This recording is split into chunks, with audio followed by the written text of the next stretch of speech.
Falcon and the winter soldier का finally last episode release हो चुका है और ये एपिसोड इतना इमोशनल था कि क्या ही बताऊं। और इस एपिसोड के एंडिंग में हमें कई सारे मॉरल एजुकेशन भी देखने को मिले, जिसके बारे में मैं आपको पूरी जानकारी दे ही दूंगा और इस एपिसोड का मैं ब्रेक डाउन करने वाला हूं, तो एंड तक इस वीडियो को जरूर देखना। एपिसोड की शुरुआत होती है जीआरसी से। जीआरसी में बहुत ही बड़ा अटैक होता है जो कि फ्लैग स्मैशर के लोगों ने किया होता है। नंबर 1, जिस तरह शरद ने नैनोटेक का इस्तेमाल करके अपना फेस चेंज किया था और उसे बाद में रिवील किया, बिल्कुल ऐसे ही नताशा ने captain America the winter soldier में किया था। और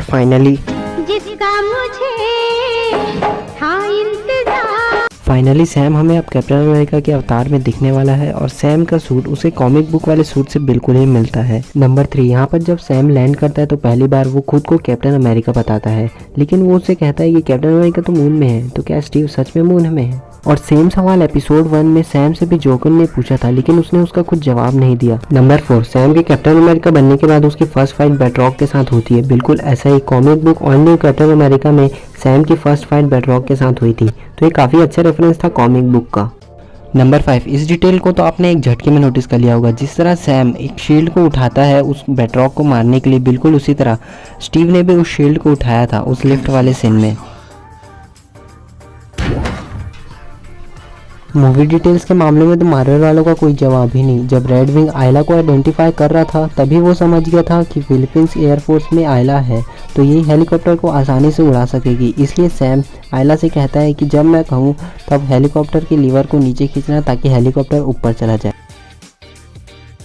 नंबर 7, जिस तरह बकी यहाँ पर बाइक से कूदकर फ्लैग स्मैशर के मेंबर को मारता है, बिल्कुल इसी तरह कैप्टन अमेरिका ने भी captain America the winter soldier में किया था, जब वो गाड़ी में जा रहा होता है और सामने उसके अचानक प्लेन आ जाता है।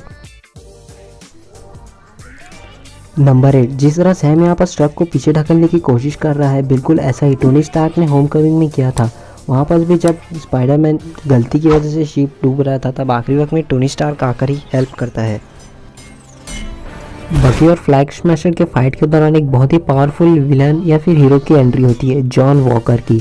अब उसके शील्ड के साथ क्या हुआ ये सब तो आपने देख ही लिया होगा।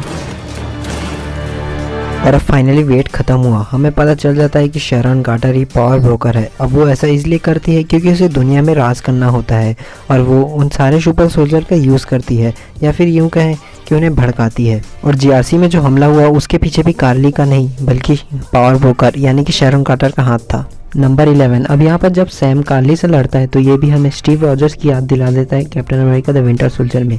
जब आखिरी फाइट सीन के दौरान जब बकी कैप्टन अमेरिका यानी कि स्टीव पर वार कर रहा था, तब फिर भी स्टीव ने उसको पलटकर नहीं मारा। ये बहुत ही अच्छी बात होती है कैप्टन के लिए। और यहाँ पर सैम ये जानता था कि कार्ली को मिसगाइड किया गया है और वहाँ पर स्टीव जानता था कि बकी को कुछ ना कुछ किया गया है जिसकी वजह से वो ये हाल में है। अब तो मेरे मन में यहाँ सवाल आ रहा है कि कहीं सैम भी वर्दी तो नहीं है जो म्योनिर को लिफ्ट कर सके। नंबर 12, जब सैम यहाँ बस कहता है कि असली हेल्पलेसनेस तब होती है जब आप अकेले खड़े हो और आपके सामने पूरी आर्मी खड़ी हो।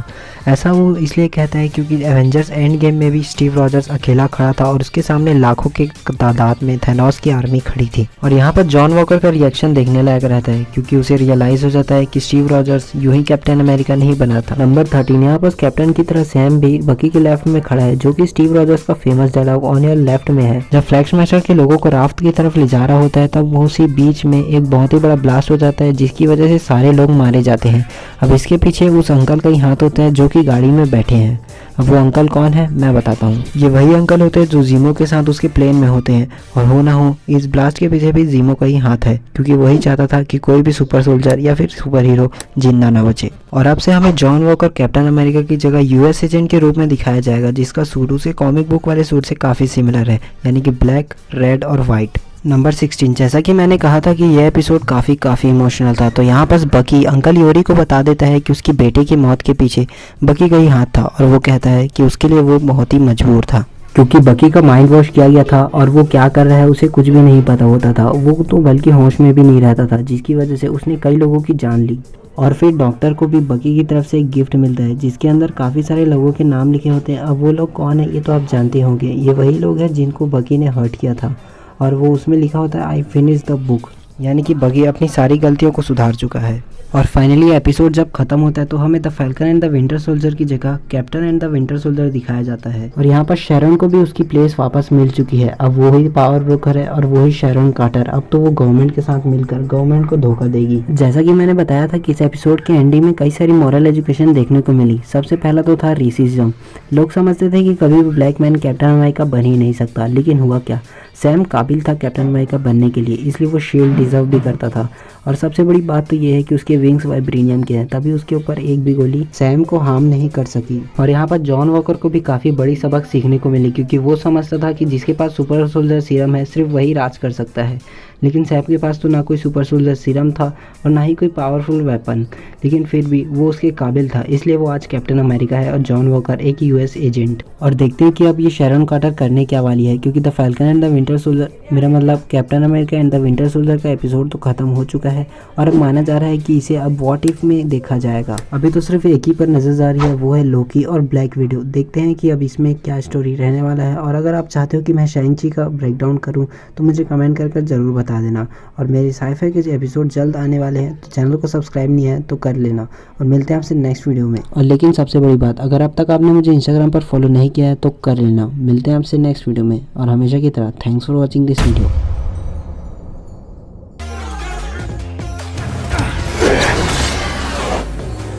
I could do this all day.